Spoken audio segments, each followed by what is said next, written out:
오늘 이 시간에는 성경에 관한 문제입니다. 성경.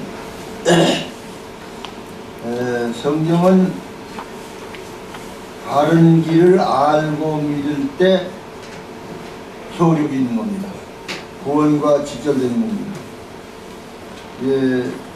지난 시간에는 교회가 무엇이냐, 지금 우리 모든 기성교인들에게는 어떤 고정관념이 있어요. 그 고정관념이 때로는 나로 하여금 옳고 그름을 분간을 못하게 만들어버립니다. 그것 때문에 거기에 얽매이다 보면 옳은 것도 생각은 하는데 못 쫓아가요. 그래서 이제 지금 제가 하는 이것이 애로가 있는 거예요. 우리는 이거를 분명히 그 고정관념이라도 하나님 편에서 옳고 그름을 좀 판단해서 고치든지 빨리 하여튼 그거에 대해서 시정을 해야 됩니다. 하나님께서는 하나님 백성인 모든 신자들에게 하나님 자신이 자기 백성들에게 주신 이 성경을 하나님께서 보내신 성령을 통해서 알게 해주십니다. 우리가 하나님을 믿는 건 내 부모를 위해서도 아니에요. 내 이웃을 위해서도 아닙니다. 내가 출석하는 교회 목사와 인연 때문도 아닙니다. 사람 사이에 헤어날 수 없는 인과관계 때문에도 믿는 것이 아닙니다. 우리 생명과 직결되는 문제가 바로 믿음이기 때문에 믿는 것입니다. 그러니까 오늘 강의를 통해서 여러분들이 가지고 있는 믿음에 대한 고정관념, 그것과 이 설교의 내용을 비교해 보실 수 있는 기회가 됩니다. 지금까지 사실은 비교할 만한 어떤 기준이 없었어요. 그러니까 무엇이 옳은지 그른지를 몰랐다는 얘기입니다. 사실은. 그러니까 제가 드리는 이 말씀이 성경 해석의 옳고 그름을 판단하실 수 있는 기준이 될 수 있다. 저는 이제 제 자신이 이렇게 생각하고 지금 이 강의를 하고 있는 겁니다. 그러니까 옳다고 생각하면서도 자기가 가지고 있던 그 고정관념 때문에 옳은 것을 지나쳐 버리신다면 그럼 참 어리석은 짓이라는 것을 아셔야 돼요.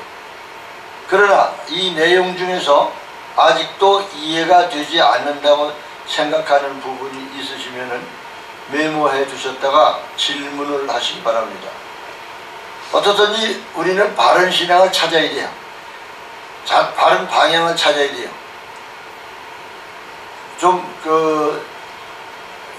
누가 볼 때 나는 너무 지금까지 무식하지 않느냐 이런 생각이 들더라도 그것이 잠시 잠깐 있다 없어지는 거고, 그것을 그대로 가지고 있으면 손해는 본인에게 갑니다.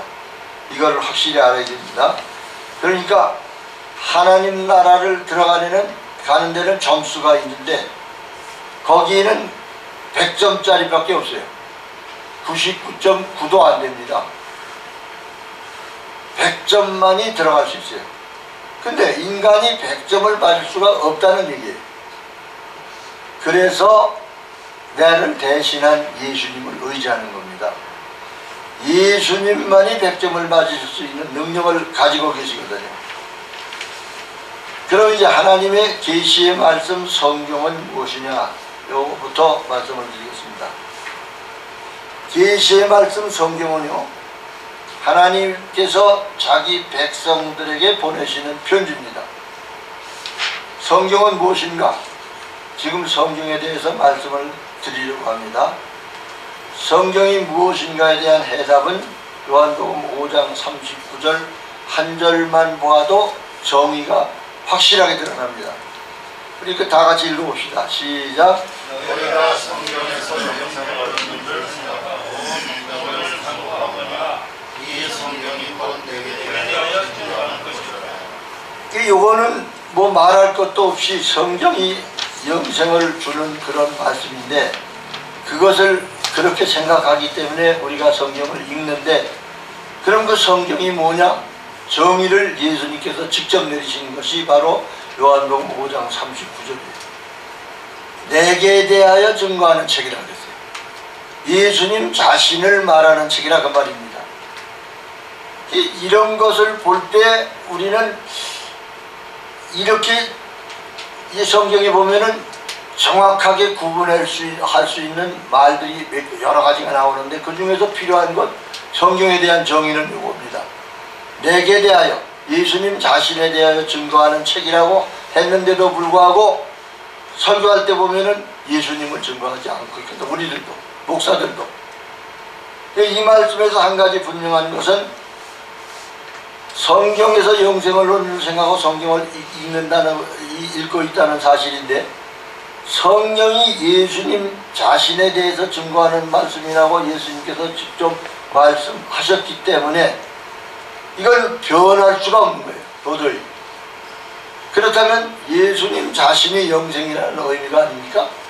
그러니까 성경을 읽는 사람들은 그 말씀 속에서 어떤 내용이 나와도 거기서 예수님이 어떻게 나타난 건가 하는 걸 자꾸 따지고 들어가야 됩니다. 계속 따지고 들어가야 돼요. 이것이 성경을 읽는 사람들이 알아야 할 대원칙입니다. 교인들은 자신의 믿음에 대해서 불신자보다도 더 자신이 없는 사람 같아요. 가만히 보면 신자는 어쩔 수 없이 영혼을 위해서 사는 사람 아닙니까?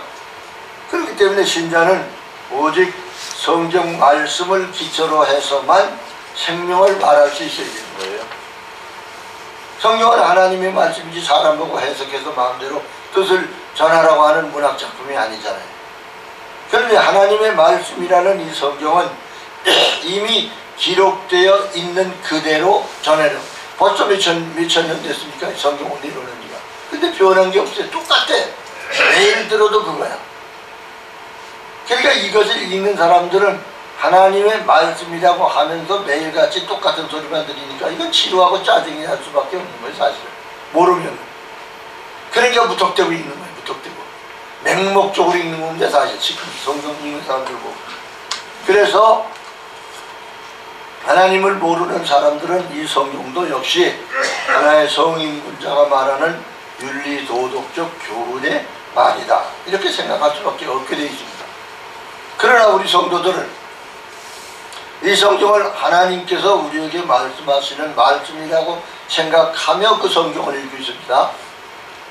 그러면 불신자는 제쳐놓고라도 신자라는 사람들은 과연 자신이 하나님의 백성이라는 것을 인식하면서 그 하나님의 말씀하시는 의도를 옳게 알고 있는지 자신을 돌아봐야 돼요.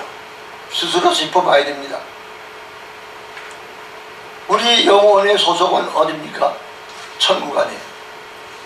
그러므로 아직 목숨이 붙어 세상에서 살고 있다고 하더라도 신자의 고향은 천국입니다. 세상은 우리는 나그네 길을 가는 거예요. 그러니까 하나님의 말씀 성경은 천국의 언어입니다. 비록 나그네라 할지라도 신자는 그 성경을 읽으면, 아, 나의 고향의 주인이신 하나님께서 나에게 지금 무슨 말씀을 하시는가, 이걸 알 수 있게 되어 있는 거예요. 그렇지 않아요? 다시 말하면 이 성경은 문자적인 의미로 읽으면 안 되고 하나님이 신자에게 뭐라고 말씀하시는가, 이 하나님의 의도를 읽어내야 한다는 의미입니다. 그러면 그 하나님의 의도를 어떻게 알 수 있는가? 이 하나님의 의도를 성경을 통해서 이해할 수 있느냐, 이해를 하지 못하느냐에 따라서 사람들의 신자됨과 교인됨의 차이가 생깁니다. 신자가 된 사람은 성경을 하나님의 음성으로 이해하게 될 것이고, 반대로 교회당에만 출석하는 사람은 그들의 고향이 천국이 아니기 때문에 아무리 읽어도 그것을 하나님의 말씀으로 이해할 수가 없게 돼 있어요. 그런데 문제는 하나님께서 성경을 통해서 신자에게 하시려는 말씀의 의도가 무엇이냐, 요거까지 찾아내야 돼요. 이렇게 하나님과 예수님을 바로 알기 위해서 성경을 읽는데도 내용을 모르는 부분이 있으면 편지를 보내신 하나님께 물어봐야 됩니다. 그렇게 해서 확실히 하나님의 의도를 알았다면 거기에 맞추어서 행동도 따라가게 돼 있어요. 그 행동은 인간인 내 육신 덩어리가 하는 게 아니고 내 속에 있는 성령을 통해서 행동하게 하시는 것입니다. 요게 우리가 육신이 눈에 보이기 때문에 육신만을 만나 앞세우는데 내 속에 계시다는 성령의 역할을 이걸 확실히 믿을 수 있어야 되는데 이게 잘 안 되거든 사실은. 믿을 수 맞춰서 행동을 한다는 것은 육신 덩어리가 하는 게 아니고 성령을 통해서 그 성령의 인도하심 따라서 행동하는 것, 그것이 바로 나타나는 건 역시 어쩔 수 없이 육신 덩어리를 통해서 나타나니까 아, 저 사람 믿음이 있다 없다 평가도 나오게 됩니다만은 자신이 그 행동을 성령이 하시는구나 하는 것을 인정할 수 있어야 된다. 그러한 믿음이 있어야 되는 겁니다. 그래서 이제 사람들은 그 사람을 보고 하나님의 백성이다, 이렇게 하나님의 택한 백성이다 이렇게 말할 수 있는 거예요. 신자는 육체를 위해서 사는 사람이 아니고 영혼을 위해서 사는 사람입니다. 이 영혼의 문제들이 성경에 쭉 기록되어 있어요. 이것을 찾아내는 것이 성경을 읽는 목적입니다. 지금 성경에서 하나님과 예수님을 찾지 못하면 기독교가 혼란에 빠집니다. 교회는 마치 교인들을 불러 모아놓고 하나님의 일이라고 하는 명분으로 교회 내에서 늘 일에 시달리게 하고 있습니다. 지금 우리 기독교인들은 교회에서 일하는 대가로 구원을 얻는 것으로 착각할 정도가 됐대요. 그러니까 어떻든지 아직 새벽 되면은 벌써 교회를 나와서 뭔가 하여튼 분주하게 돌아가는데 바로 그것이 구원 얻기 위한 방편으로 생각을 한단 말이에요. 이런 생각을 떨쳐버리는 것이 급선무입니다. 성경을 바로 알면 이러한 모든 교회 내에서의 신자들이 할 일이 무엇인가를 바로 알 수 있습니다. 이 강의를 듣는 여러분에게 강조하는 것은 이 교재를 잘 이해하시면서 바른 설교와 바르지 못한 설교를 구별할 수 있는 기준을 알 수 있게 될 것이다. 저는 그렇게 생각합니다. 하나님은 성경을 통해서 자기 백성들에게 말씀하십니다. 성경 속에는 자기 백성들에게 주시는 의미가 분명히 있습니다. 그걸 알아야 성경을 이해할 수 있을 것이고 그 성경을 이해할 수 있어야 구원을 받든지 지옥에 가든지 할 것입니다. 오늘의 말씀에는 성경을 좀 단순하게 요점을 생각해 보도록 하겠습니다. 성경은 신구약 합해서 66권입니다. 성경은 하나님께서 하나의 일관된 목표를 이루시려고 기록하신 하나님의 택한 백성들에게 주시는 말씀입니다. 이 66권으로 나누어져 있는 성경의 원 저자는 하나님이시지만 각 권마다 기록자는 모두 다릅니다. 비록 책이 66권으로 나누어져 있는 방대한 분량인데도 불구하고 창세기부터 요한계시록까지 그 내용상에 일관성이 있다고 하는 사실을 알아야 됩니다. 만약 성경이 창세기부터 요한계시록까지 일관성이 없다고 생각하면 하나님의 의도를 모를 수밖에 없어요. 신앙하다가 자꾸 딴 얘기가 나오면 뭔지 모르거든. 우리들도 세상에서 일할 때 목표가 하나 아니에요. 돈 버는 거. 그 돈을 버는데 중간중간에 뭐 다른 게 있다고 다른 일을 저지르는 사람은 쪽박차서 언제든지 망하게 돼 있어요. 한 가지 일관되게 소위 말하는 한 우물을 파야 된다고 그런 말 하잖아요. 우리 예수 믿는 거는 이거 한 가지만 기억하면 돼요. 우리는 창세기부터 요한계시록까지 일관성이 없다고 생각하면 안 된다는 겁니다. 책이란 작가가 내린 그 내용상의 결론을 작가 스스로 정당화시키기 위해서 자꾸만 설명을 해나가는 책 것이 내용으로 되어 있어요. 일반 책은. 그러니까 그 책의 결론은 사실은 작가의 중심 사상밖에 안 되는 거예요. 그 결론이 모든 독자에게 기준이 될 수 없는 경우도 있을 수 있는 거예요. 그 사람은 그렇게 생각해도 나는 이렇게 생각해요. 그래서 저는 책을 잘 안 읽는 사람이에요. 왜요? 그 사람이 그렇게 생각하면 나도 생각하는 게 있으면 나도 쓰면 되지 않느냐 이렇게 주장하는 사람이거든요. 그래서 책을 잘 안 읽어요. 그런데 모든 사람들이 책을 읽어서 뭐를 자꾸 쌓으려고 그러는데 그럼 그 사람 머릿속에는 난 뭐가 들어갈까 이런 생각이 들어요. 여러 가지가 막 짬뽕이 되는데 그때 요령을 부려서 말할 수 있는 기술은 생길지 모르지만 일관성은 없지 않을까. 지식적으로는 어떨지 모르지만 난 그렇게 생각하는 사람 중에 한 사람입니다. 그러니까 결론을 알면 사실은 그 책을 읽지 않아도 그 책을 거의 다 이해했다고 생각해도 될 만큼 결론이라는 것은 그 책의 생명입니다. 성경의 의미는 성경 그 자체 속에 다 들어있어요. 성경에 기록된 글을 일반 사전에서 그 의미를 찾으려 하면 하나님의 의도와는 전혀 딴 내용이 됩니다. 나에게 편지가 왔는데 그 편지의 내용은 편지를 끝까지 읽어보아야 편지를 보낸 사람의 의도를 알 수 있어요. 단순히 맨 처음에는 잘 있었니? 나도 잘 있다. 내가 이렇게 너한테 편지 보낸다 하면서 머리에 인사말만 보고는 그 편지를 보낸 사람의 편지를 보낸 목적을 모르는 겁니다. 성경은 더구나 그래요. 어느 한 구절을 읽고는 그 의미를 알 수 없습니다. 그럴 때 성경의 다른 부분에서 그 의미를 찾아야 합니다. 다시 말씀드립니다. 성경은 창세기부터 요한계시록까지 한 가지의 내용으로 꿰뚫려 있다. 이걸 잊으면 안 됩니다. 그 하나로 꿰뚫려 있는 성경의 총 줄거리, 즉 핵심은 하나님의 아들 예수 그리스도를 통한 하나님의 구속에 관한 얘기입니다.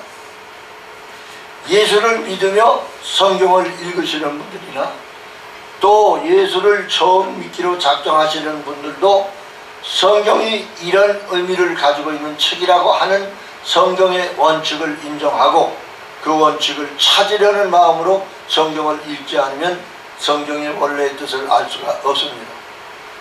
간단한 예를 들면 구약 출애굽기에 와가면 사람을 죽이라는 말이 자주 나와요.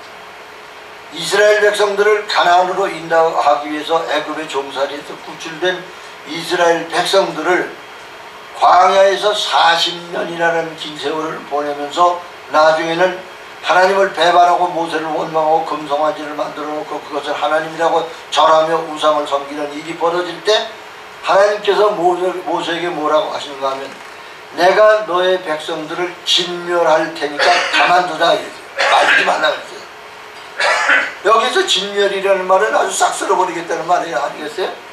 그러면 하나님이 미쳤습니까? 가나안으로 인도하신다고 종살이하던 애굽을 탈출케 하시더니 끌어내어서 광야에서 그들이 좀 잘못한다고 해서 가나안에 들어가기도 전에 자기 백성들을 진멸하신다면 하나님이 우리가 생각하기로는 과연 믿을 만한 분이겠어요? 그러나 이런 끔찍한 말이 나와도 이것이 예수 그리스도를 통한 하나님의 구속의 역사와 무슨 관련이 있는가? 요걸 생각해내야 되는 거예요. 하나님이 그렇게 한다고 해서 인간의 생각으로 밤낮 죽이기만 한다면 어떻게 우리가 하나님을 믿겠습니까? 이렇게 하지 말고 하나님이 무슨 의도가 계시겠지 이렇게 생각하는데 그 의도가 뭐냐면 그 죽이는 것이 하나님의 구속의 역사와 무슨 관련이 있을 것이다 이렇게 생각하라 이 말이에요. 그래서 그 의미가 어디 있느냐를 찾아야 되는 거예요. 설교자들이 이 말씀을 가지고 설교를 하려면 구속이라는 의미를 신자들에게 알려주는 설교를 하지 않으면 안 됩니다. 그러니까 때려 죽이라는 말이 나와도 그 말을 하나님의 아들 예수 그리스도를 통한 하나님의 구속에다 대입을 시켜서 이해를 하자 이 말이에요. 그렇게 노력을 해야 된다 이 말이에요. 생육하고 번성하라는 말이 나왔습니다. 하나님의 아들 이것도 예수 그리스도를 통한 하나님의 구속에다 대입을 시켜서 이해하려고 노력을 해야 된다 이 말이에요. 이것이 성경을 바르게 읽는 태도예요. 어떠든지 하나님께서 말씀하시는 부분은 옮기거나 변화시키지 말자 이겁니다. 우리 인간들은 내 이성에 안 맞고 불합리한 것 같이 생각되는 게 무척 많아요. 성경에는. 그래도 그것을 내 생각으로 왈가왈부 좌지우지하지 말자. 하나님의 뜻이 그 속에 어디 들어있니 무엇이냐 하는 것을 찾자 이겁니다. 창세기에서 예를 한번 생각해 보겠습니다. 창세기에서 가장 중요하게 생각할 문제는 과연 하나님께서 왜 정지를 창조하셨는가입니다.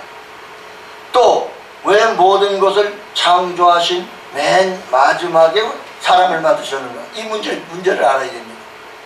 이 해답을 창세기에서 찾아야 돼요. 하나님께서는 이 창조된 사람에게 어떤 사명을 주셨는가 하는 문제를 알아야 하나님과 사람과의 관계를 바로 알 수 있습니다. 그러니까 우리 인간이 가질 하나님에 대한 가장 기본적인 인식은 인간은 피조물이다. 막말로 하나의 어떤 내가 뭘 잘 쓰기 위해서 만들어 놓은 물건에 불과하다. 자기 자신이 그렇게 하나님 앞에서는 그렇게 생각할 수 있어야 된다 이거예요. 그래도 그렇게 해서 하나님과의 관계성을 풀어나가야 됩니다. 그런 의미에서 우리는 성경을 통해서 하나님을 알게 되고 그 성경을 설명하는 설교를 통해서 하나님을 알아가는데, 과연 그러면 이 성경이 뭐냐, 다음은 이 성경의 결론이 뭐냐. 적어도 이 이상의 두 가지 문제를 알면 설교자가 설교를 잘하지 못할 수는 있어요. 표현을 좀 말이 어느라고 해서 잘하지 못할 수는 있는데, 설교를 할 때 하나님의 뜻에 배치되는 생각만은 안 합니다. 틀림없이 안 할 수 있습니다.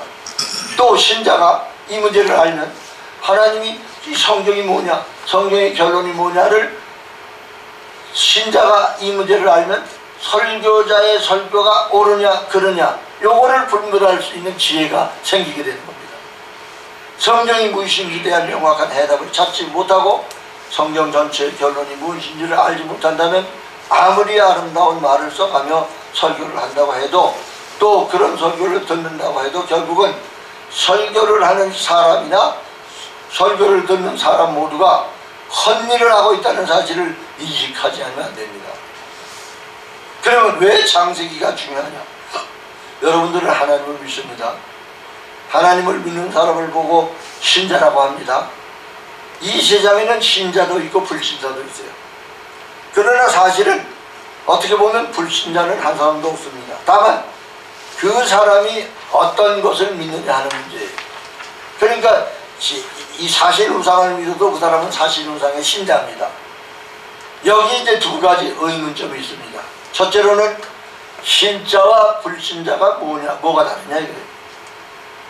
신자와 불신자가 다른 모습이 있을까요? 사람 덩어리, 이 육신 덩어리를 놓고 볼 때는 아무리 봐도 눈도 있고 코도 있고 입도 있고 머리도 있고 손도 있고 다 똑같아요. 그 사람이 행동하는 걸 보고 신자와 불신자를 구분할 수도 없어요. 사람을 보고는. 그런데 신자는 성경에서 말씀하는 내용을 하나님의 말씀으로 이해하는 사람이 신자고, 불신자는 성경에서 말씀하는 말씀을 하나님으로 말씀으로 이해하지 못하는 사람이 불신자입니다. 창세기, 둘째 창세기는 과연 그럼 창조의 기사냐?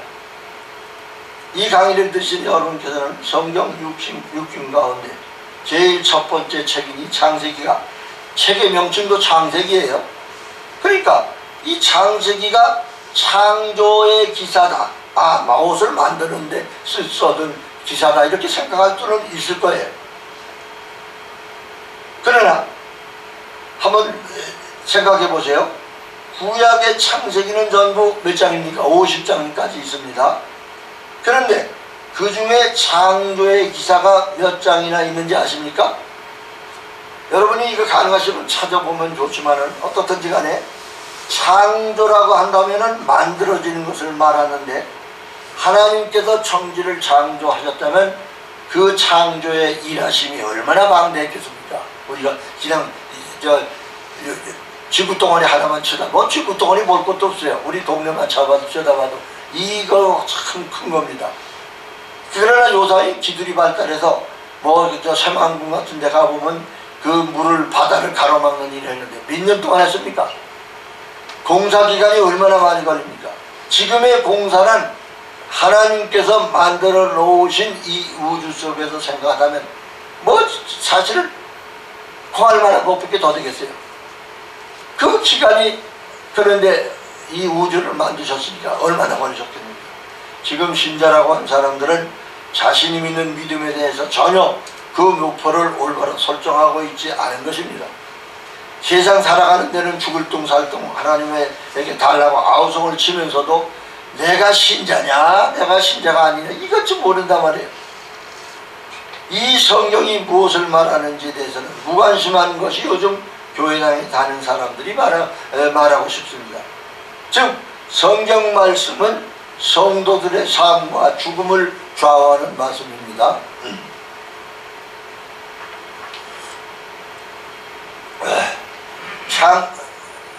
창세기를 올바로 이해한다는 것은 성경 전체를 이해하는 데 길잡이가 될 요소가 있습니다. 창세기를 잘 이해하면 자신과 하나님과의 관계를 설정하는 데 획기적인 변화가 있을 것입니다. 창세기에는 많은 사람들이 등장하고 그 사람들을 통한 진지한 사건이 펼쳐집니다. 그러니까 창세기를 읽으시는 분들은 여기에 등장하는 사람을 자신과 비교를 하면서, 물론 다른 성경을 읽으면서도 마찬가지예요. 거기 등장하는 사람을 반드시 자기라고 놓고 생각을 해보세요. 자신과 비교하면서 그런 사람들을 신자로 만들기 위해서 하나님께서 어떻게 해결해 나가시며 결국은 그 사람이 어떻게 하나님의 자녀가 되는지를 이해하시면서 읽어야 됩니다. 그 모든 것들이 성경이 기록되어 있어요. 그러니까 우리 성도는 이 성경을 기초로 해서 나와 하나님과 연관을 짓고 우리 인간의 구원과 관련을 지어서 생각을 해 나가야 되는 거예요. 성경은 생명을 말씀하고 있습니다. 이 생명의 말씀 성경을 하나님께서 기록하실 때 의도가 무엇이었나를 확실히 알지 못하면 바로 믿을 수 없습니다. 더구나 설교자들이 성경의 내용을 모른다고 한다면 이건 끔찍한 일이에요. 그 다음에 성경을 이해하는 데 첫 번째 방법은 우선은 일반적으로 책이라고 하는 인식에서부터 성경을 읽으시기 바랍니다. 이것도 책은 책이에요. 어떻든지 그 책이 어떤 책이냐 하는 것을 알고 난 뒤에 다음 단계로 넘어가야 됩니다.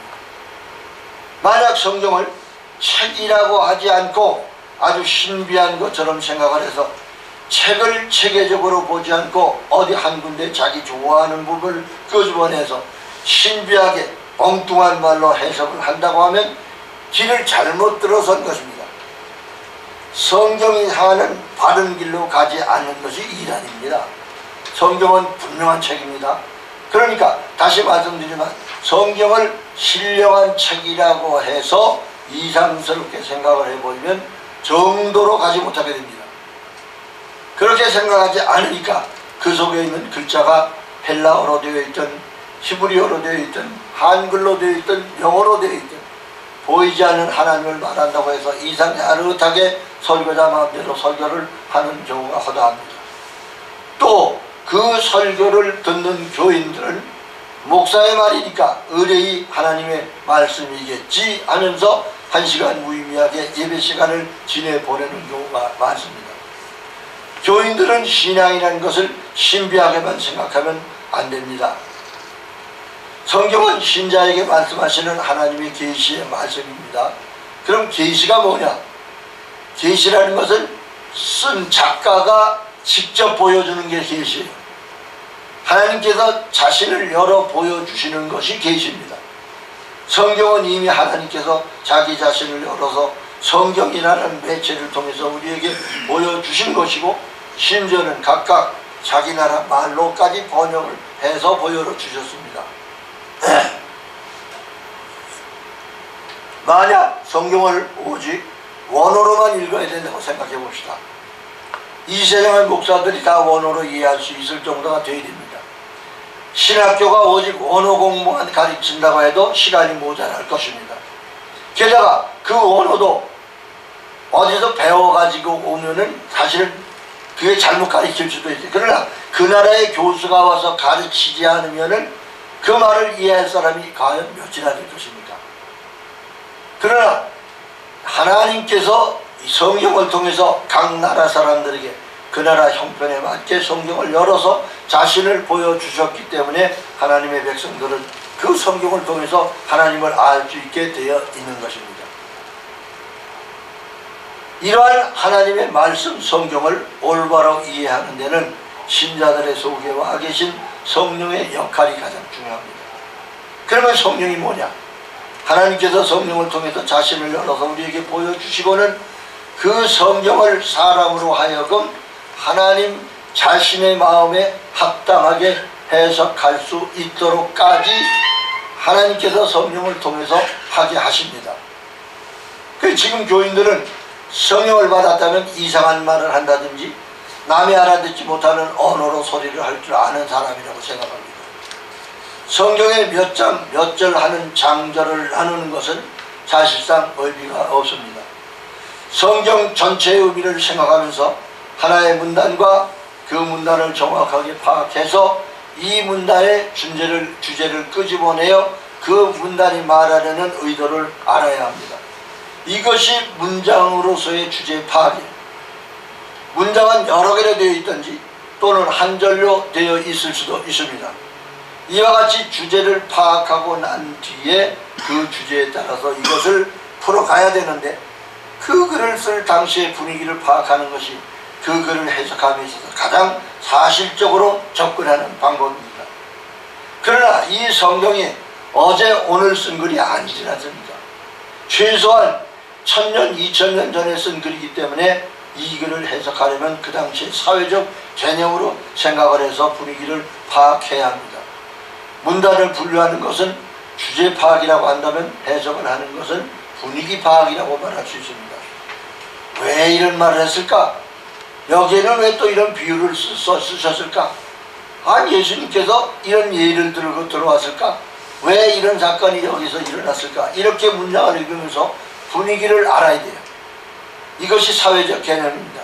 사람들이 가만히 사는 동네 가나안에 들어갔습니다. 근데 그 가나안에 들어가자마자 가나안 사람들을 다 내쫓아버렸어요. 왜 이스라엘 백성들을 데리고 들어가서 전쟁을 통해서 가나안 사람들을 고은비 백성에게 만드시고 그 사람들을 다 쫓아내서 이스라엘 백성을 왜 그 땅에서 쫓아내기까지 하면서 그 사람들을 거기 살게 하셨는가? 여러분들 이런 생각 해보시지 않았습니까? 도대체 하나님께서 피 흘리는 것을 그렇게도 좋아하시고 남의 동네 사람들을 쫓아내시는 것을 그렇게도 좋아하시는가? 하나님께서 뭐 심술 뿌리기인가 장난꾸러기인가 골목대왕인가 이런 정도로 우리는 문장을 읽을 때 생각해 볼 필요가 있는 거예요. 그러면 책을 읽으면서 아무런 생각도 없이 읽는다면 그게 무슨 책 읽는 태도입니까? 더구나 성경의 의미를 모르면 생명이 죽음으로 바뀌는 중대한 말씀인데 그 귀한 생명의 말씀 성경을 읽으면서 아무 생각도 하지 않는다는 것은 말이 안 되잖아요.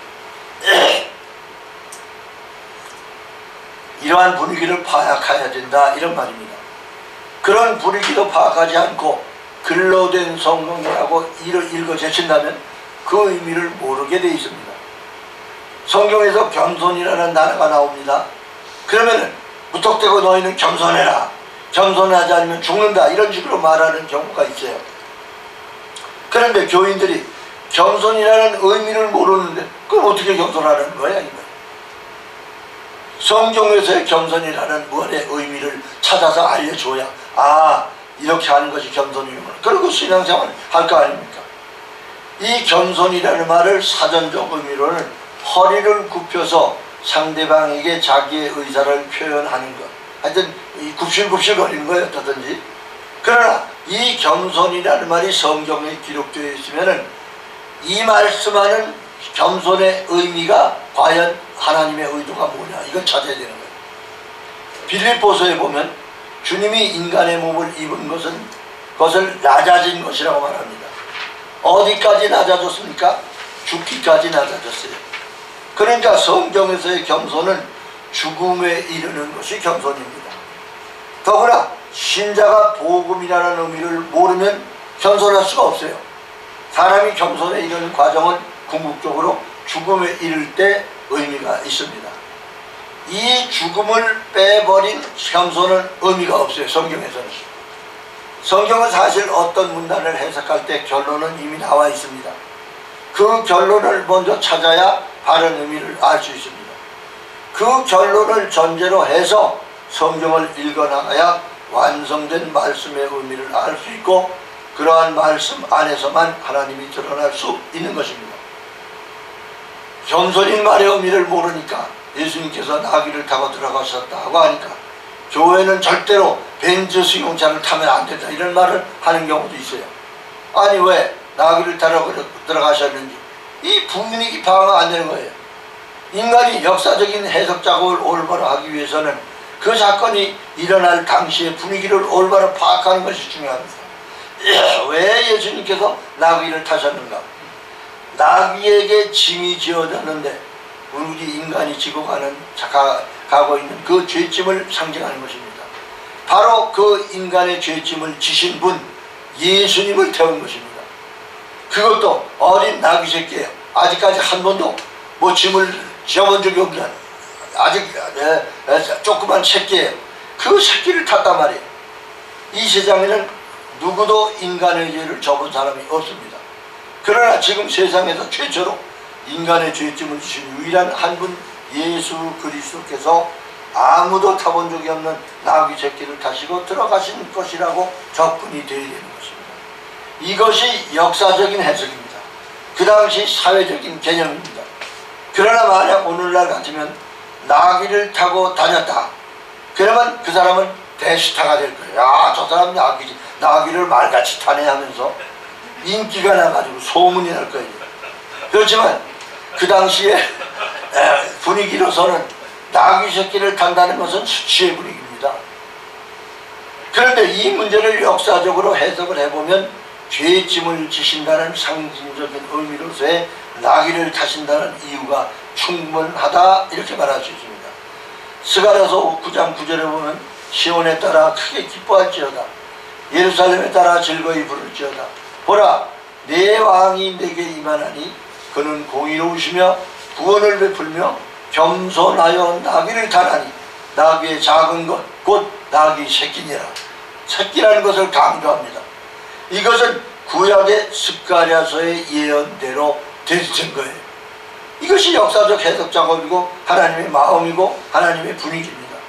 곧 영적 개념이라는 말이에요. 여기서 하나님의 말씀으로서의 겸손이라는 말의 의미를 알아야 성경의 내용을 바로 알 수 있는 것입니다. 설교자 마음대로 성경의 말씀을 정리하면 안 되는 거예요. 교인들은 설교자가 하는 설교의 의미를 알아들 수 있기 위해 기도하시기 바랍니다. 하나님의 말씀은 우리의 인생에게 죽느냐 사느냐의 중대한 문제라는 사실을 염두에 두시고 신앙생활을 해야 됩니다. 그 다음에 이제 성경 해석의 신뢰를 좀 말씀을 드리겠는데 요거는 이제 중간중간에 이게 사실은 주기도문에 대해서는 내가 여기서 강의를 안 했죠? 주기도문 안 했죠? 저기 책이 있는데 한번 꼭 좀 읽어보시더니 저도 한번 해봐야 되겠는데 하여튼 여기 있는 대로 그냥 일단 해나가겠습니다. 여기는 또 사마리아인의 비유에 대해서도 못 들으셨죠? 여기서 들으신 분들도 계시지만 그냥 이대로 하겠습니다. 그러면 성경을 해석할 때 어떻게 해야 하는가에 대해서 신뢰를 들어보겠습니다.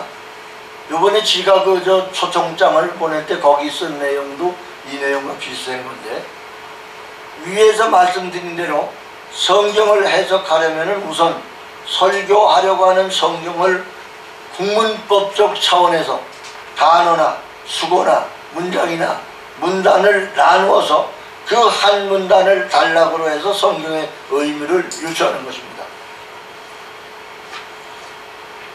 여기서 여러분들이 교회에 들어오면서 가장 많이 접하는 주기도문 그리고 비유로 말씀하신 것 중에 가장 많이 설교로 사용하는 선한 사마리아의 비유 이 두 가지를 좀 간단하게 예를 들어서 풀어가는 과정을 말씀드리겠습니다. 이건 이제 책이 따로 나온 게 있으니까 꼭 한 번씩 따로 읽어보시기 바랍니다. 마태복음 6장 5절부터 13절까지가 이제 주기도문을 가르쳐주는 내용인데 또 너희가 기도할 때 우리 교독하십시다. 또 너희가 기도할 때 외식하는 자와 같이 되지 말라. 저희는 사람에게 보이려고 회당과 큰 거리에 서서 기도하기를 좋아하느니라. 내가 진실로 너에게 이르노니 너희는 자기 상을 이미 받았느니라. 너는 기도할 때 너희 골방에 들어가 은밀한 영에 보시는 내가 또 기도할 때 이방인과 같이 중언부언하지 말라. 저희는 말을 많이 하여 드릴 줄 생각하느니라. 그러므로 저희를 본받지 말라. 구하기 전에 너희에게 자, 여기까지 해놓고서 이제 주님께서 주기도문을 가르쳐 주십니다. 근데 그 주기도문을 가르치시는 맨 앞에 뭐라고 써 있냐면 그러므로 너희는 이렇게 기도하라 그랬어요. 그냥 기도하라 그러지 않고 그러므로 너희는 이렇게 기도하라. 이건 주기도문이니까 안 읽고 싶다니까 그냥 넘어가겠습니다. 자, 요 이제 주기도문에 대해서 좀 설명을 하겠습니다. 이 기도는 예수님께서 직접 가르쳐 주신 기도입니다. 주님께서는 이 기도를 가르치시기 전에 왜 이런 기도를 가르치셔야 했나에 대해서 마태복음 6장 5절로 7절에서 그 말씀을 그 이유를 말씀합니다. 또 너희가 기도할 때 외식하는 자와 같이 되지 말라. 저희는 사람에게 보이려고 회당과 큰 거리에 서서 기도하기를 좋아하느니라. 내가 진실로 너에게 이르노니 저는 이 사기상을 이미 받았느니라. 이제 이런 이 사람들이 지금 유대인 백성들이 기도하는 그러한 모습들 중에서 예수님의 눈에 거슬리는 것을 여기다 말씀하는 거예요. 그 다음에도 마찬가지예요. 그러면 기도할 때는 어떻게 해야 되느냐? 골방에 들어가 문을 닫고 은밀한 중에 계신 아버지께 기도하라. 은밀한 중에 보시는 내 아버지께서 갚으시리라. 또 기도할 때 이방인과 같이 중언부언하지 말라. 저희는 말을 많이 해야 들을 줄 생각하느냐 그랬어요. 그러니까 이거는 예수님께서 기도하는데 괜찮다고 생각하시는 걸까요? 이러면 안 된다는 것일까요? 이렇게 하면 안 된다 이런 얘기예요. 여기다 이제 주기도문의 의미를 그 주기도문의 의미를 바로 알면 하나님의 뜻을 바로 알 수 있어요. 그러면 예수께서 왜 이 기도를 가르쳐 주셨는가? 예수님께서 우리에게 기도를 가르쳐 주셨다면 지금까지 우리는 주님께서 가르쳐 주신 의도대로 기도를 하고 있었는가? 예수님께서 우리에게 기도하는 법을 가르쳐 주셨다면 분명히 그동안 우리가 하던 기도는 예수님의 의도와는 좀 빗나간 기도를 하고 있었다는 것을 이 문장을 보아서 알 수 있는 겁니다. 뭐 지금까지 예수님 마음에 딱 들어맞는 기도를 했다면 굳이 가르쳐 줄 필요가 없잖아요. 그러니까 우리가 앞으로 예수님의 뜻에 맞도록 기도를 하려면 우선 주님께서 가르쳐 주신 기도에 대한 의미를 알아야 되는 거예요. 그래서 이 주기도문을 말씀드린 것입니다. 주님께서 제자들에게 기도를 가르쳐 주셔야 했던 핵심적인 내용을 8절에서 말씀하고 있습니다. 다 같이 시작. 그러므로 저희를 본받지 말라. 구하기 전에 너희에게 있어야 할 것을 너희 아버지께서 아시느니라. 그러면 하나님께서 알고 있으니까 내가 그래도 기도해야 될까요? 알고 있는 걸 기도해서 뭐예요? 필요 없잖아요. 헌일하네요. 또 구하라고 어? 구하라고 했습니다. 그러니까 이제 여기를 잘 보라 이 말이에요. 근데 구하기 전에 니들이 필요한 걸 알고 있다고 그랬죠 하나님이. 그러니까 기도를 할 때는 하나님이 알고 있는 건 안 해야 된다 이 얘기예요. 이해가 가시죠? 하나님이 알고 있는 게 뭐냐 이게 그걸 찾아야 돼요. 어? 그렇죠. 하나님이 알고 있는 게 우리는 지금 내가 우리 아들 대학 입학해서 잘 되게 해주십시오. 하나님이 그거 알고 있을까요? 모르고 있을까요? 알고 있는 거란 말이에요. 그러니까 그건 기도하지 말라 이거. 나에게 돈을 좀 주십시오. 그거는 하나님이 너희들 돈이 있어야 되는 거 나도 알아. 하지 말라 이거 아는 거를. 그럼 더 달라고? 그건 욕심이니까 너 안 들어줘. 이런 말입니다. 아셔야 돼요 이거. 이거 아무래도 여기를 잘 설명을 해야 되겠네. 이 위에 기록된 성경은 문장상으로 하나의 문단입니다. 주기도문이 나오는 부분은 9절부터예요.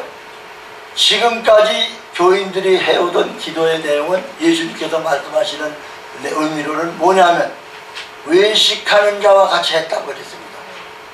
그 다음에 사람에 보이려고 했다 이 말이에요. 그리고 중언부언하면서 했다고 그랬습니다. 그리고 세상 것을 구했다고 말했습니다. 즉 간단하게 말하면 주님께서는 우리가 지금까지 하던 기도는 사람을 기준으로 한 틀린 기도라 이 말이에요. 이게 전부 다 사람이 하는 거예요. 사람에게 보이려고 했고 중언부언하면서 했고 세상 것을 구했으니까 이거는 지금 세상 우리들이 필요한 것들이에요. 근데 하나님은 그걸 다 알고 있잖아요.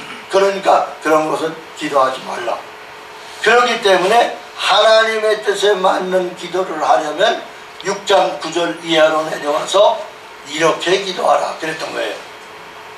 그 기도의 기준을 가르치시면서 사람들이 하는 기도는 먹고 마시고 입어야 할 것을 구하고 있는데 이러한 기도는 이방인들이나 구하는 기도니까 이것은 이미 하나님께서 너희들에게 있어야 할 걸 알고 아시는 것이기 때문에 구하지 않아도 하나님께서 알아서 너희들이 필요한 만큼 적당히 채해주겠다, 많이 주겠다 소리가 아닙니다.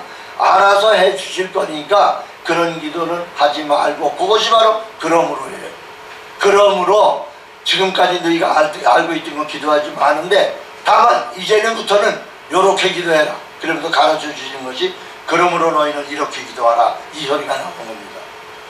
그러니까 내가 가르쳐주는 기도를 하라고 하시면서 주님께서 우리에게 주기도문을 가르쳐 주신 거죠. 결국 주님은 사람이 하는 기도와 주님께서 가르쳐 주신 기도를 갈라놓고 계신 겁니다. 참 중요한 말입니다. 이게. 왜 웃어? 어? 저 사람 이상한데? 그 말이에요. 요즘 저기 목사님 요즘 교회 다니는 사람들은요 혹시 하나님이 모를까 봐서 또 기도를 한대요. 또 했네? 예. 오늘 잊어버릴까 봐. 예, 잊어버린 거 모를까 봐서. 나 저런. 그러니까 불신이지 그게. 이게 목사님들이 그렇게 가르친다니까요. 그러니까 지금 여기서 바로 가르치는 거 아니야. 그래서 웃는 거예요. 그게 바로 불신이라는 거예요. 예. 하나님은 한 번 딱 말해놓으시면 변화시키지 않아요. 그러니까 내가 너 안다면 아는 게 뭐냐 이거예요. 외식하는 거, 사람에게 보이려고, 중언부언, 세상권, 이거 다 아는 거니까 하지 말라 이거예요. 여기 근데 외식이라는 단어가 나왔어요. 5절에서 너희가 기도할 때라는 말이 있고 이 말과 같은 말이 9절에 그러므로 너희는 이렇게 기도하라고 할 때 이 기도하라는 말과 5절에 기도할 때라는 의미는 일반적으로는 같습니다. 이 말씀을 잘 이해하셔야 됩니다. 그런데 5절에서의 기도할 때라는 기도는 우리가 스스로 하는 기도할 때 그 얘기예요. 여기서는. 그 다음에 9절에 나오는 기도하라는 말은 예수님께서 기도를 가르치시는 말씀입니다. 그런데 의미상으로 보면 5절의 기도와 9절의 기도는 그 의미가 정반대입니다. 왜? 기도라는 말이 나오는 그 중간에 여러가지 단어들은 그리 중요하지 않고 예수님께서 왜 기도를 특별히 가르치셔야 했는가? 이게 중요한 거예요. 이렇게 기도하라 하는 의미는 5절부터 8절까지 그 이전에 하신 모든 기도의 내용은 너희들이 하는 식대로 했다 이거예요. 그것은 너희들이 하는 식도라는 그것은 아무리 너희들이 기도를 해도 하나님이 안 들었는 기도야. 이미 그 하나님의 생각에 없어진 기도니까 그렇게 하지 말고 하나님께서 들으시게 하기 위해서는 이렇게 하라고 말입니다. 그러면서 그 기도의 기준을 가르치신 거예요. 사람들이 하는 기도는 이미 하나님께서 받아 응답해 줄 것도 없다는 말입니다. 그런데 그 다음에 골방에 들어가서 은밀한 중에 보시는 하나님께 아버지께 기도하라. 이 은밀한 중에라는 말을 잘 이해를 해야 돼요. 은밀한 중이라니까 입을 쓰고 하는 건가 골방에 들어가서 하는 건가 그게 아니라 하나님이 내 중심을 보시는 하나님 앞에라는 말입니다. 왜 내 중심을 보신다는 말을 바꿔서 은밀한 중에라고 했는가? 믿음이 없이는 하나님을 기쁘시게 할 수 없나니. 다시 말하면 믿음이 없는 기도는 백날을 해봤자 하나님이 응답해 줄 리가 없다는 얘기입니다.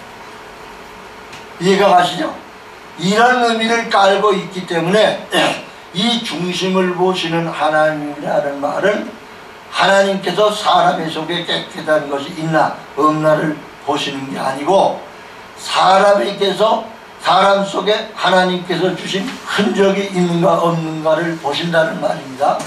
그런데 7절에 보면 또라는 말에는 또 기도할 때라고 하면서 주제가 달라집니다. 은밀한 중에 보시는 내 아버지께서 갚으시리라는 말은 믿음이 없는 기도는 아버지께서 갚아주시지 않는다는 말입니다. 믿음이 없이는 기쁘시게 할 수 없다고 하시면서 믿음이 있는 자라야 하나님이 상 주시는 분이라는 것을 믿을 수 있다는 뜻입니다. 그리고 그 다음에 또 기도할 때라는 말이 또 나옵니다. 기도할 때 외식하는 자와 같이 하지 말고 라고 하는 것은 겉모습만 단정했다 그런 말이에요. 즉 기도 속에 하나님이 주신 것은 없고 오직 종교인 행사만 했다는 말입니다.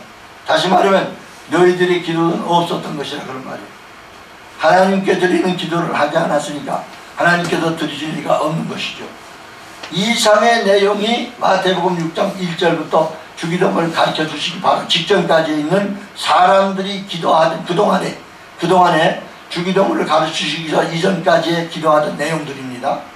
이런 것을 보시고 이제 예수님께서는 마침 또 제자들이 그랬어요. 기도 좀 가르쳐 주십시오. 그랬기 때문에 이 말이 나온 겁니다.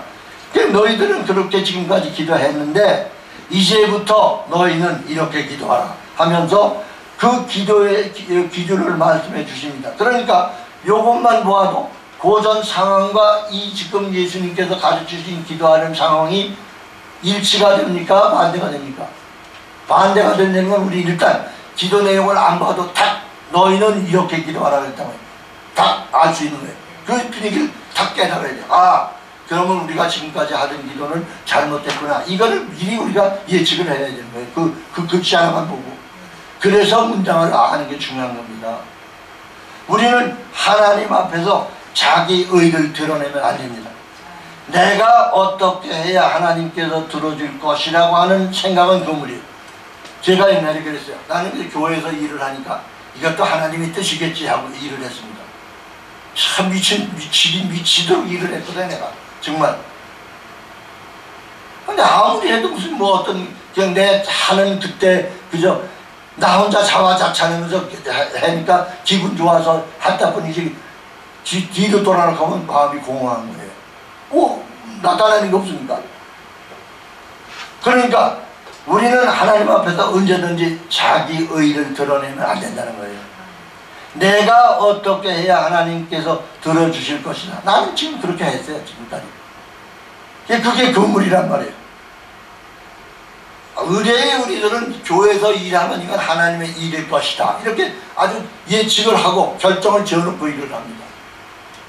요새 기도의 목적을 해요. 국가와 민족을 위해서 기도하라. 누가 국가와 민족을 위해서 기도하라 그랬어? 세상 천지.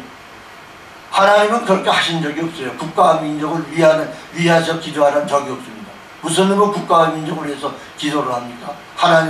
하나님과 니나 잘해라 이건데. 그러니까 목적을 세워놓고 기도해야 하는 거는 거기는 가지도 침도 침을 뱉어버리는 게 낫잖아요. 요새 조찬 기도회라는 게 있죠. 이거 언제 왜 하필이면 밥 처먹으면서 기도들을 해 그래? 조찬 기도회.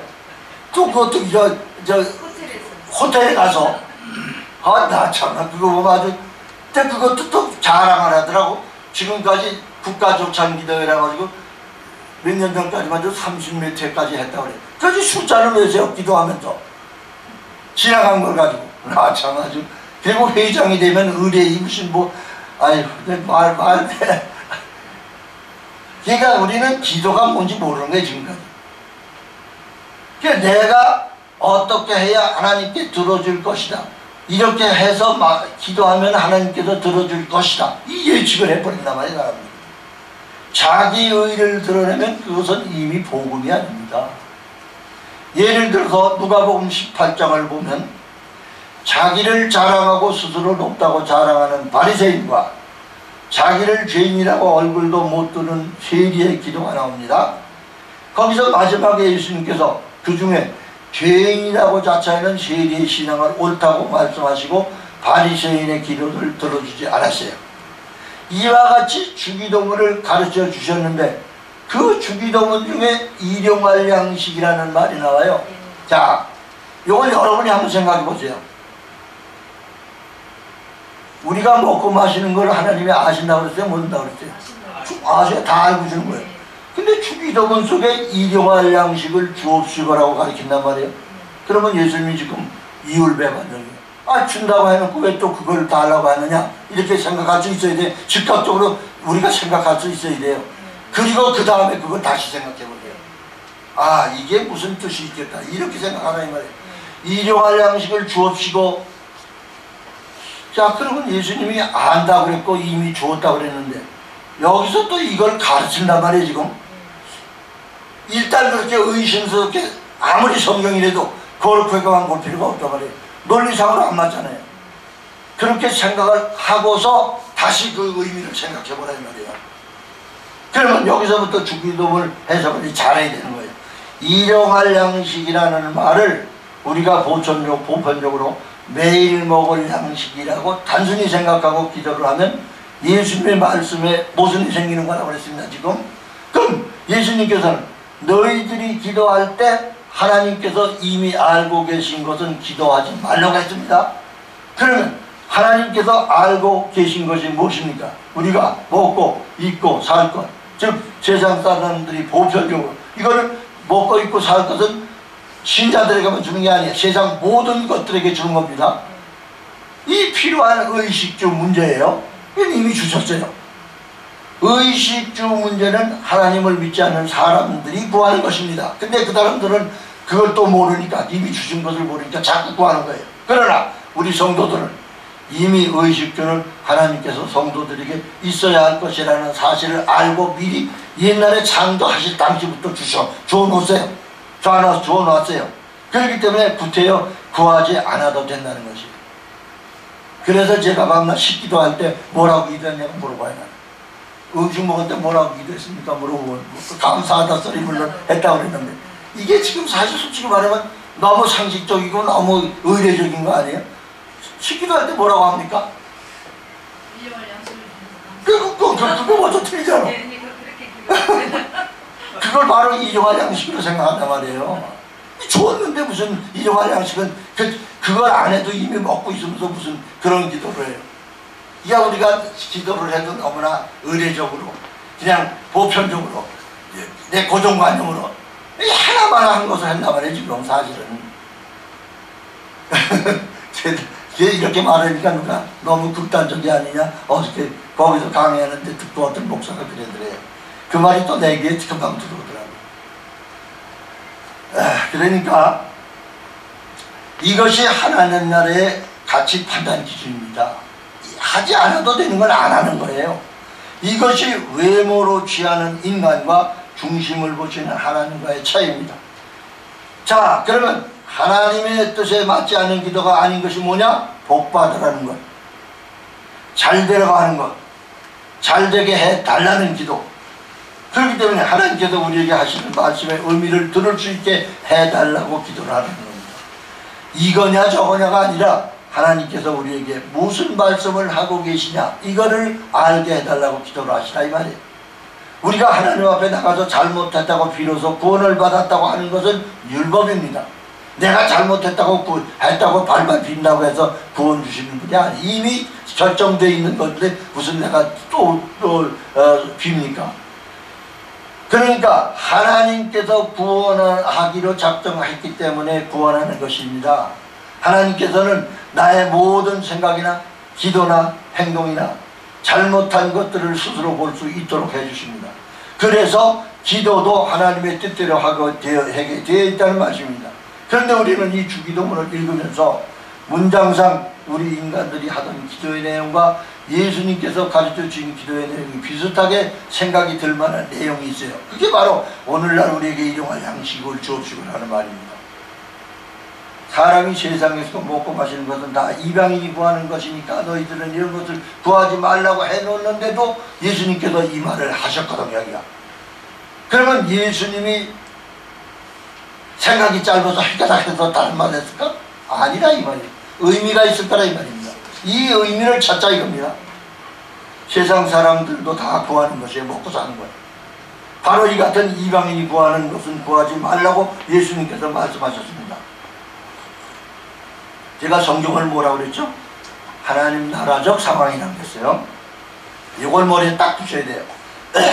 주기도문에서 일용할 양식이라는 말이 사실상 가장 중요한 말이고 이 말을 올바로 해석을 해야 하는 것입니다.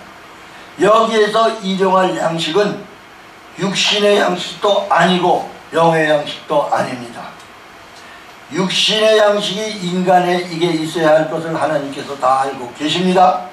그렇게 아시면서 기도를 가르쳐 주시는데 사람들이 매일 먹는 일용할 양식을 구하라고 가르쳤다면 하나님께서 인간을 가르치시는데 갈팡질팡 하시는 분이시거나 거짓말쟁이겠죠.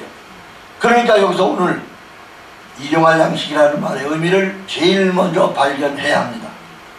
땅의 것을 구하지 말아야 하는 이유는 이미 하나님께서 아시니까 구하지 않아도 다 주시게 되어 있기 때문입니다. 주기도문 속에 이 땅에 일용할 양식을 구하라고 하셨다면 이 말은 틀린 말입니다. 그렇다면 이 일용할 양식을 가지고 육신의 양식 플러스 영의 양식이라고 해석을 해도 틀리는 해석입니다. 그러니까 성경 말씀이 세상 사람이 쓰는 글로 기록되었다 하더라도 해석할 때는 하나님의 말씀으로 바꾸어서 해석을 해야 합니다. 주기도문은 주님께서 우리에게 가르쳐 주신 기도의 표본입니다. 주기도문의 의미는 하나님의 사전인 성경 속에서 그 의미를 찾아내야 합니다. 그러니까 일용할 양식이라는 말의 신령한 해석이 나와야 되는 거예요. 지금 나는 무엇을 기도하는가 하는 생각을 하면서 기도해야 합니다. 신자는 땅의 것을 기도하면 안 된다고 했습니다. 안 된다는 말보다는 해봤자 헛일이기 때문에 하지 말아야 합니다. 이렇게 생각하면서 그러면 내가 지금 무슨 기도를 해야 될까? 이걸 생각하면서 기도하셔야 돼요. 무턱대고 기도하라면 그냥 말을 하지 말고 예수님께서 일용할 양식을 주옵시고 라는 기도를 가르쳐 주실 때 우리는 그 일용할 양식이 어떤 것인가에 대한 의미를 파악하는 것이 제일 중요한 초점입니다. 일용할 양식이라는 말은 두 개의 단어가 합해져서 되어 있는 수거입니다. 일용과 양식입니다. 일용은 하루에 쓰는 것, 하루에만 쓰는 겁니다. 양식은 우리가 먹는 곡식입니다. 그래서 일용과 양식이 합해져서 하루만 먹는 양식 이 뜻이에요. 그러면 아무리 있어도 하루밖에 먹지 못하는 양식이라는 말입니다. 그게 뭡니까? 금방 딱 나오잖아요. 그러면 광야에서 이스라엘 백성이 먹던 만나란 말이에요. 그러면 지금 만나를 주신다는 얘기입니까? 그게 아니에요. 만나는 영적 의미는 만나라는 양식의 영적 의미는 하나님의 말씀입니다. 이게 이제 예수 믿는 신자들에게 주는 말씀이기 때문에 이 말을 하는 거예요. 신자는 하나님의 입으로 나오는 말씀으로 삽니다. 이것을 일용할 양식이라고 하는 것입니다. 이 정도로는 여러분이 이해가 안 가실지 모르겠어요. 이쯤에서 일단 결론을 맺어도 여러분들은 아마 찾아갈 수 있을 거예요. 분명히 확실히 주기도문과 해석책을 보십시오. 이 주기도문은 주님께서 우리에게 가르쳐 주신 기도의 표본입니다. 주기도문의 의미는 하나님의 사전인 성경 속에서 찾아야 합니다. 그러니까 일용할 양식이라는 말의 신령한 해석이 나와야 됩니다.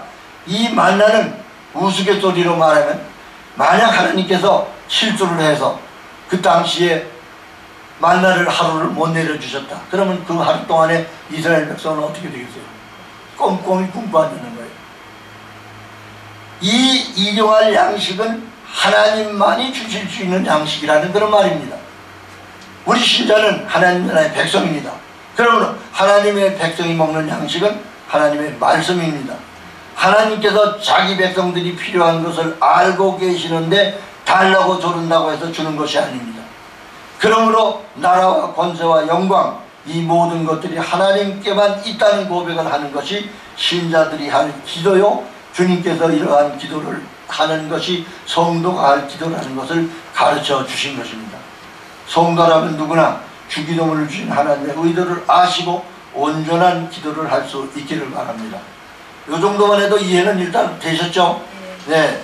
주기도문 해석은 또 말씀드립니다. 책을 분명히 좀 보시죠. 그 분량이 무척 많아요. 자세하게 해놨으니까 꼭 보시기 바랍니다.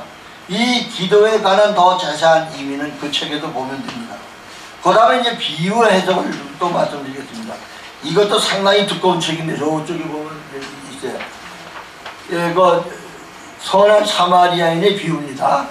그래서 저는 이것을 제목을 예수님과 율법사의 논쟁이라 이렇게 붙였어요. 성경은 몇 절, 몇 장, 몇 절이라는 장절을 나누는 것은 사실상 별로 의미가 없습니다. 성경 전체의 의미를 생각하면서 하나의 문단과 그 문단을 정확하게 파악해서 이 문단의 주제를 끄집어내어서 그 문단이 말하려는 의도를 알아야 됩니다. 이것이 문장으로서의 주제 파악입니다.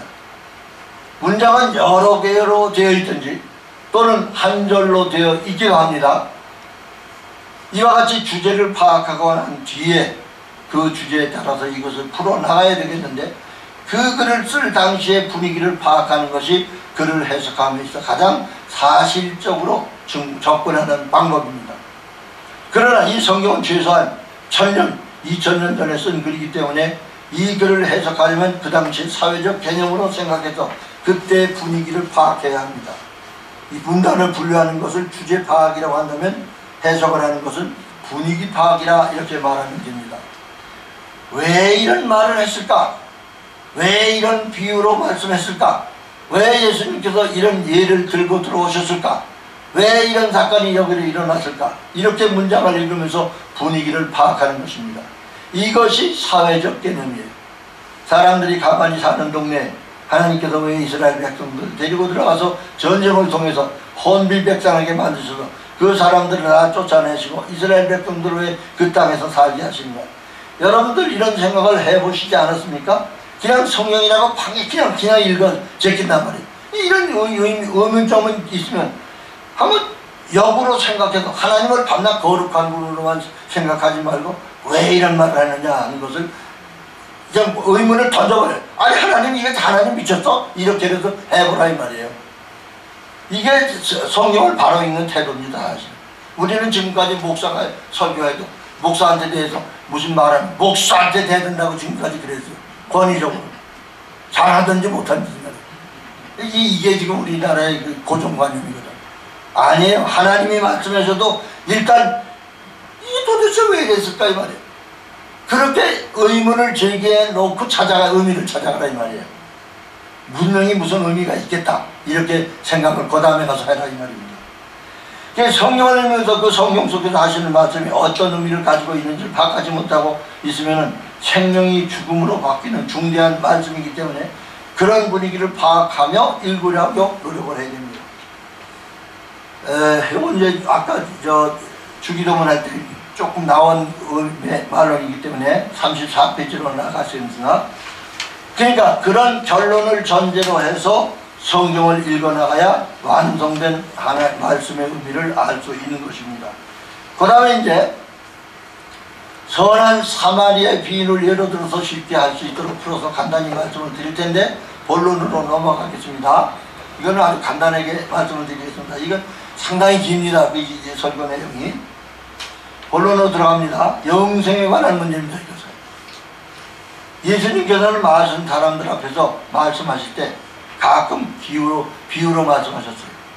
여기 소위 선한 사마리아인의 비유의 요지를 짚어보면 강도 만난 죽게 돼서 거리에 방치된 사람을 발견하는데 당시 유명한 제사장이나 레위인은 그 강도 만난 사람을 보고 그냥 지나쳐 버렸어요. 그런데 이스라엘 백성들이 대취급을 하는 사마리아 사람은 그 강도 만난 사람을 구해주는 거예요. 이 내용입니다. 그래서 영생의 문제와 이웃에 대한 문제를 가지고 저는 제목을 율법사와 예수님께서 논쟁하시는 그런 내용이기 때문에 예수님과 율법사의 논쟁이라 하는 그런 제목으로 그 글을 써놓은 게 있습니다.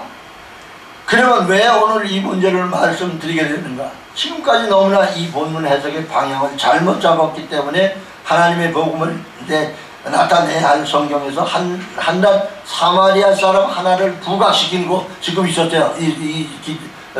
설교는 이 사마리아 사람 하나를 부각시킴으로써 복음과는 전혀 상관없는 성경 해석을 해왔다는 사실을 지적하고 바른 해석의 방향을 제시하려고 하는 것입니다. 독자는 이 말씀을 통해서 예수님께서 말씀하시는 의도가 무엇인지, 그 말씀 속에서 복음적인 요소는 무엇인지 이것을 찾아내야 됩니다.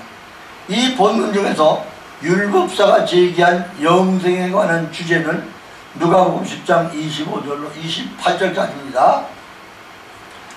자, 한번 대략 조금만 읽어보겠습니다. 어떤 율법사가 예수를 시험하여 가로되 선생님, 내가 무엇을 하여야 영생을 하리까? 예수께서 이르시되 율법에 무엇이라 기록되었으며 네가 어떻게 읽었느냐? 대답하여 가로되 내 마음을 다하며 목숨을 다하며 힘을 다하며 주 너의 하나님을 사랑하고 또한 내 이웃을 내 몸과 같이 사랑하라 하였나이다. 자, 그러면은 한번 요 두 가지 성경만 보고서 한번 생각해 보죠. 율법사가 지금 뭘 물어봤죠? 예수님에게 어떻게 해야 영생을 얻겠습니까? 그럼 예수님께서 대답을 하셨어요, 안 하셨어요?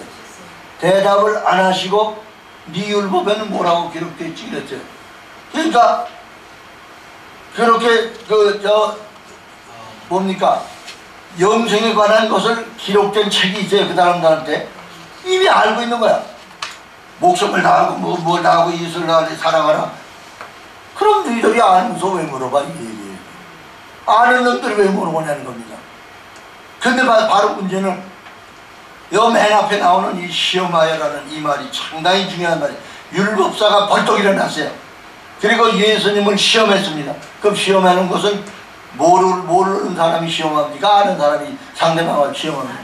테스트를 하는 거 지금 예수를 지금 요놈, 내가 아는 영생에 관한 것과 네가 아는 영생에 관한 것이 틀리면은 너는 지금 율법을 어긴 것이 되니까 잡아채서 죽이겠다 이거 얘기입니다. 지금 요 분위기만 알면 이건 다 해석되는 거예요. 끝나는 거예요. 근데 요걸 지금까지 몰라. 율법사가 예수님에게 아니 뭔가 이거 좀 알고 싶어서 물어보는 것 같이 생각을 했단 말이에요. 그 다음에 이제 쭉 내려가면서 보니까 이웃에 관한 이 얘기가 나거든. 그러니까 이웃도 내 이웃이 누구니까 하니까 여기에서 예수님은 사마리안이 나오는 비유를 들어서 말씀하셨어요. 이와 같이 예수님께서 비유를 말씀하시는 데는 분명한 목적이 있단 말이에요. 누가복음 8장 9절로 10절을 먼저 보시겠습니다. 제자들이 이 비유의 뜻을 물으니 가라사대 하나님 나라의 비유를 너희는 아는 것이 너희에게는 허락되었으나 다른 사람에게는 비유로 하나니 이는 저희로 보아도 보지 못하고 들어도 보지 못하게 하려 합니다. 자, 가장 우리가 이제 기본적으로 알 게 있어요. 예수님께서 많은 사람들을 놓고 이제 설교도 하시고 그러지 않습니까? 거기에 이제 제자들이 반드시 따라다닙니다. 근데 거기서 설교하는 그 군중들 가운데서 나타내려고 하시는 의미는 그 사람들에게 무엇을 말하려고 하는 게 아니라 제자들을 가리키기 위한 방편으로 그 환경을 사용하시는 거예요. 이걸 아셔야 돼요. 그리고 제자들이 예수님이 비유를 말할 때는 그 중간에 예수님의 의도를 알아서는 안 될 사람이 있을 때 비유를 쓰십니다. 그러니까 보아도 보지 못하고 들어도 듣지 못하게 한다는 얘기가 바로 이거예요. 이걸 확실히 알아야 돼요. 그러니까 성경을 읽으시다가 비유로 말한다. 아, 그러면 여기에 예수님의 의도를 알지 못할 사람이 있구나. 이렇게 먼저 우선 예측을 하셔도 괜찮아요. 여기서 보니까 이제 제자들에게 물으니까 다른 사람에게는 비유로 하나니 이는 저희로 보아도 보지 못하고 들어도 듣지 못하게 하려 합니다. 그랬거든요. 여기 이제 그 이전에 4절부터 8절까지 보면 씨 뿌리는 자의 비유가 나옵니다. 그렇게 예수님께서 설교하시는 장소에 5장에서부터 그들 가운데는 순수한 예수님의 말씀을 듣기 위한 사람과 함께 예수님을 대적하는 바리새인과 서기관 율법사들이 계속 따라오면서 예수를 감시하고 있었어요. 이러한 자들이 따라온 분위기에서 비유로 말씀을 하셨습니다. 예수님께서는 율법사가 질문하는 이웃에 대한 답변에서 이미 율법사는 영생할 수 있는 사람이 아니라는 결론을 내리셨습니다. 그리고 1차적으로 들어도 들이 못하고 보아도 보지 못하는 비유를 가지고 말씀을 하시게 된 것이에요. 그런데 내 이웃이 누구냐 물어보니까 이 사람이 대답했습니다. 율법사나 이 사람들이 자기를 옳게 보이려고 하는 얘기예요. 이 사람이 자기를 옳게 보이고 예수께 여쭤보되 그러면 내 이웃이 누구니까 반문하는 거예요. 그러면 예수께서 대답하여 가라사대 이제 거기서 이제 사마리아 사람 얘기가 나옵니다. 어떤 사람이 예루살렘에서 여리고로 내려가는데 강도를 만났다. 옷을 벗기고 때려서 죽게 됐다. 그런데 그 지를 지나가던 제사장도 지나갔고 레위 사람도 지나갔다. 그런데 거기 사마리아 사람 하나가 지나가다가 그 사람을 보고 불쌍히 여겨서 다 고쳐주는데 여러가지 하진 경비를 냈다 이거예요. 그러니까 이날 데나리온 둘을 내서 주먹장에게 모든 경비를 다 줬죠.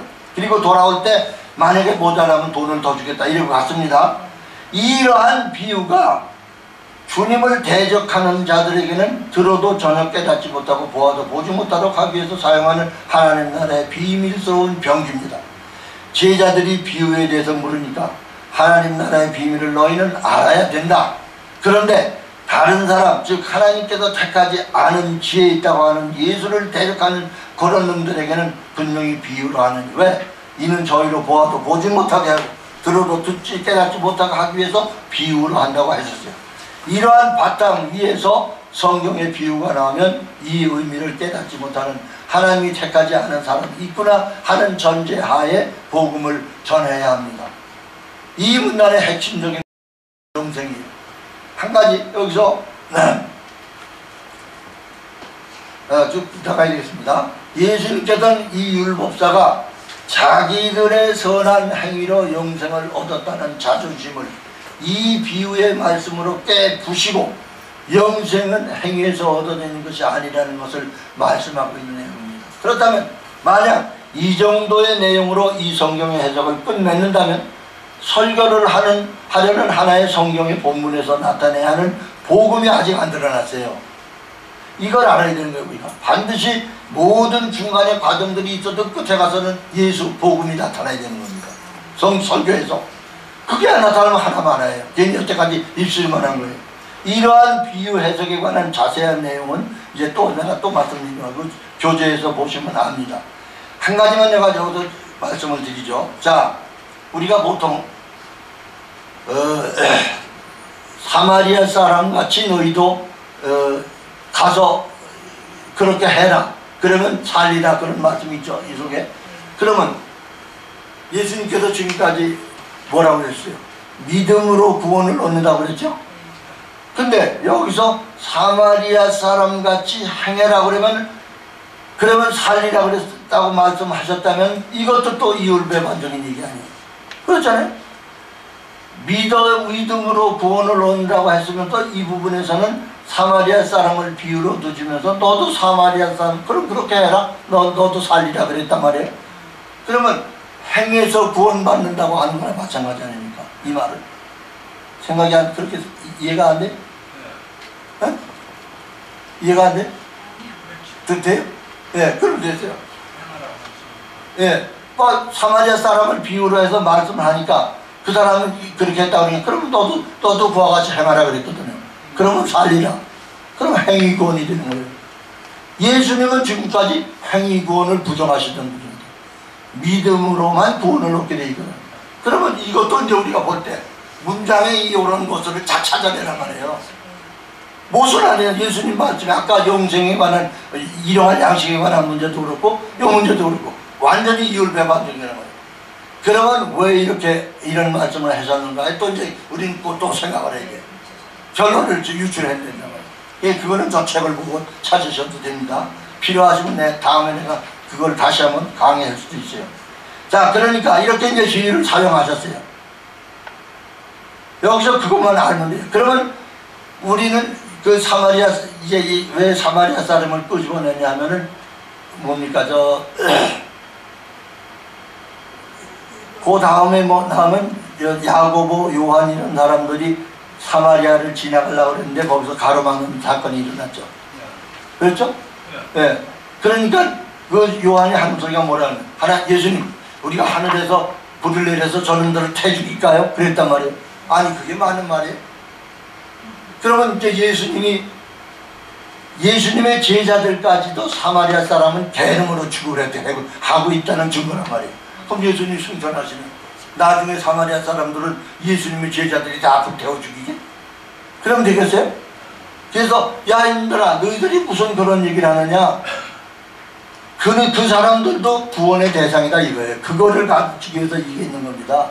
내가 가고 난 다음에 너희들은 목숨을 내놓고라도 그 사마리아 사람들을 구원하는 일을 해야 된다. 이것을 하기 위해서 이 말을 내는 겁니다.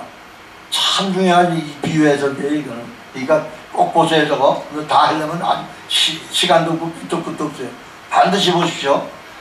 그러니까 율법사에게 행위로는 40페이지입니다. 율법사에게 행위로는 예수 형생이 없다는 것을 말씀하시고 만약에 끝을 맺으신다면 거기에 모인 또 다른 하나님의 택한 백성은 영생에 관한 결론을 얻었습니까? 못 얻었습니까? 못 얻고 돌아가는 거예요. 그러니까 마지막으로 마르다와 마리아의 이야기를 통해서 영생에 관한 방향을 제시하십니다. 여기가 이제 마지막으로 누가복음 10장, 그러니까 누가복음 10장 25절로 37절까지 이 선한 사마리아인의 비유 그 문장 하나만 가지고는 결론을 낼 수가 없어요. 앞뒤를 다 찾아가면서 결론을 내야 되는 거예요. 지금 여기서 보면 이제 마리아 한촌에 들어가다가 마리아와 마르다라고 하는 자매가 사는 동네에 들어갔어요. 그런데 마리아는 열심히 예수님의 말씀을 듣느라고 애쓰는데 이 마르다는 일을 해내라고 애를 쓰는 거예요. 그러면서 불평을 하는데 아니 예수님 아까 걔를 좀 나하고 같이 와서 지 동생 아니에요. 나하고 같이 와서 일하게 해달라요. 그러니까 예수님께서 야 너는 그것을 하는 것으로 족하라. 이 사람은 이것을 택했고 너는 그것을 택했다. 그런 말 했잖아요. 그러니까 문제는 아주 여기 중요한 의미가 다 있어요. 이 말씀은 우리가 잘 아는 마르다와 마리아 베다니 동네에서 일어난 사건인데 이 사건은 예수님께서 이 여자들 동생의 문둥병을 고쳐주는 사건인데 공생애 중에 마지막쯤에 일어나는 사건이에요. 그런데 이것이 느닷없이 누가복음 중간에 딱 들어왔어요. 바로 율법사가 질문을 했던 영생에 대한 답변으로 이 누가복음을 기록한 누가가 앞으로 끌어당겨서 여기다 기록을 해놓은 겁니다. 그러니까 이제 이 말씀으로 본 교재의 결론을 맺겠는데 누가의 의도된 편집이에요. 이 성경을 우리가 잘 봐야 돼요. 툭대고 읽으면 안 됩니다. 사건의 시간적 순서로 보면 훨씬 뒷부분인 예루살렘에 입성하신 즈음에 19장 마지막 부분 정도에 나와야 할 사건인데 누가가 바로 누가복음 10장에 등장을 시켜가지고 영생의 질문에 대한 순리적인 대답을 하고 있는 것입니다. 내가 길이요 진리요 생명이니 나로 말미암아 영원한 하나님 나라에 들어갈 자가 없다. 말씀이 육신이 되신 바로 이분 마리아는 이 좋은 편 한 가지 생명의 말씀 곧 생명의 영생의 말씀을 듣고 있다는 사실입니다. 여러 가지 말고 한 가지 영생의 주이신 주님 앞에서 영생에 관한 말씀만을 듣는 것이 더 중요한 일이라는 그런 말씀이에요. 여기 38절로 42절에 간단한 이 말씀의 주제는 사람들은 영생의 주인이신 주님 앞에 있는 것이 가장 중요한 사실이라는 것을 가르치고 있습니다. 영생은 무엇으로 얻을 수 있다고요? 사마리아 사람처럼 행위를 해서? 아니잖아요. 열심히 봉사하는 것으로? 아니잖아요. 마르다 모양 충성하고 봉사하고 헌신하는 사람이 무엇인가 해야 하는 것으로? 아니잖아요. 오직 예수 영생은 예수 그리스도, 마리아는 그 영생이 되시는 예수 그리스도의 말씀을 택했다, 그런 얘기입니다. 아주 간단한 이 말씀을 전하기 위해서 마르다와 마리아의 이야기가 나와 있습니다. 이 본문에서의 교훈은 오직 한 가지, 주님을 택했다는 것. 마리아는 말씀이 육신이 되신 주님 앞에 말씀을 택했다는 것을 말하는 것입니다. 할렐루야. 왜 이 사건이 여기에 들어오느냐 이 말이에요.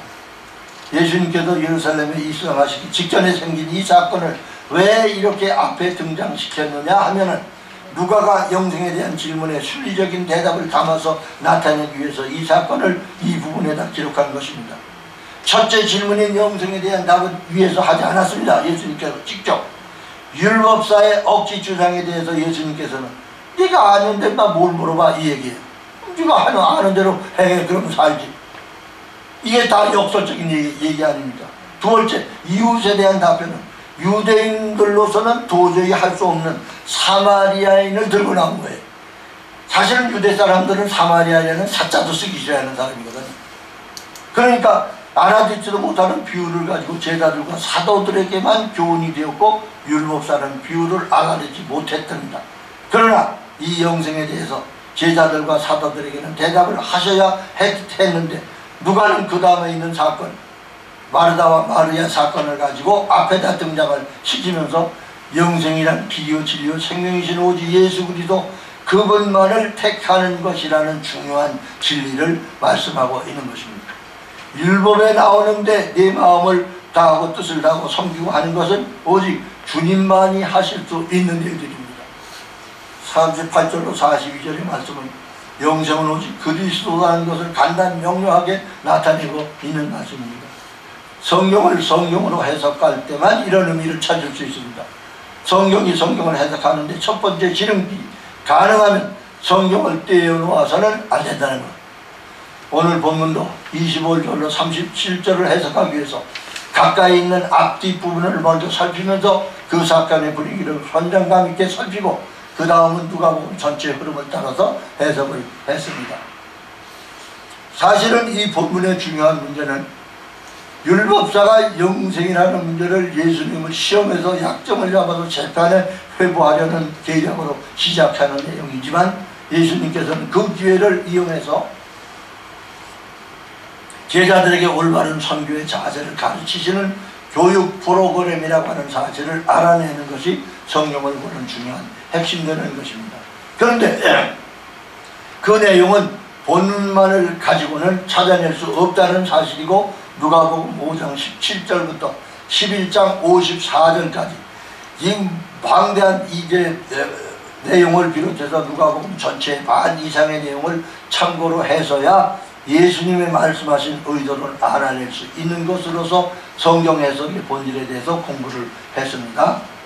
성경을 해석하는데 가장 지름길은 세상의 어떤 지식으로 해석하려 하면 하나님의 말씀이 되지 못한다는 사실을 말씀드리려고 이 내용을 말씀드렸습니다.